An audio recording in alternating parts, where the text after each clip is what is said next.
Midi, c'est l'heure de la traite à la ferme des 1000 vaches dans le nord de la France. C'est une exploitation unique dans le pays et un modèle controversé. Plus de 800 vaches laitières sont élevées sous ces hangars pour une production de lait à échelle industrielle. Ici, les vaches sont traites 3 fois par jour. On fait une rotation toutes les 10-11 minutes, c'est le temps nécessaire pour préparer la mamelle, traire le lait et assurer l'hygiène de traite. Ce qui fait qu'on traite en moyenne 230-240 vaches à l'heure. On va produire à la traite de midi à peu près 8000 litres de lait. La ferme dite des 1000 vaches, qui peut en réalité en accueillir 880 maximum, a commencé à fonctionner en septembre 2014, après un chemin semé d'embûches. Manifestations, blocages et sabotage du site, attaques en justice. Depuis des années, des opposants, riverains et écologistes, multiplient les actions contre un modèle qu'ils jugent déraisonnable. À leurs yeux, cette ferme-usine ne respecte pas le bien-être des animaux. Ces vaches ne sortent par exemple jamais dans les champs.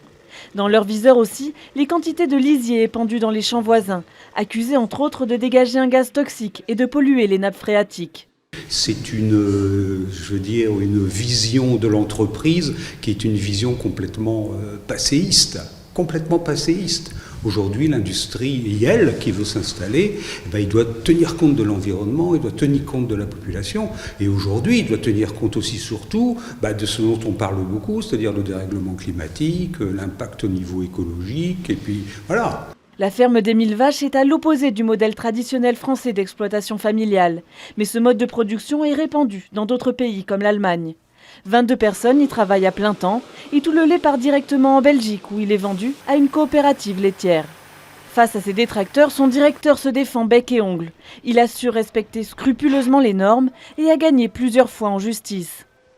Vu le nombre d'inspections dont on a fait l'objet de par les services vétérinaires du département et d'un audit fait par un expert de bien-être animal qui a conclu que tout ce qui pouvait être mis en œuvre en l'état actuel des connaissances a été mis en œuvre, démontre qu'on respecte le bien-être animal.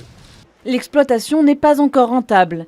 Pour diversifier ses revenus, son directeur espère pouvoir installer un méthaniseur qui lui permettrait de vendre du gaz obtenu par la fermentation du lisier. Les opposants espèrent bien quant à eux que d'autres fermes de ce genre n'ouvriront jamais en France.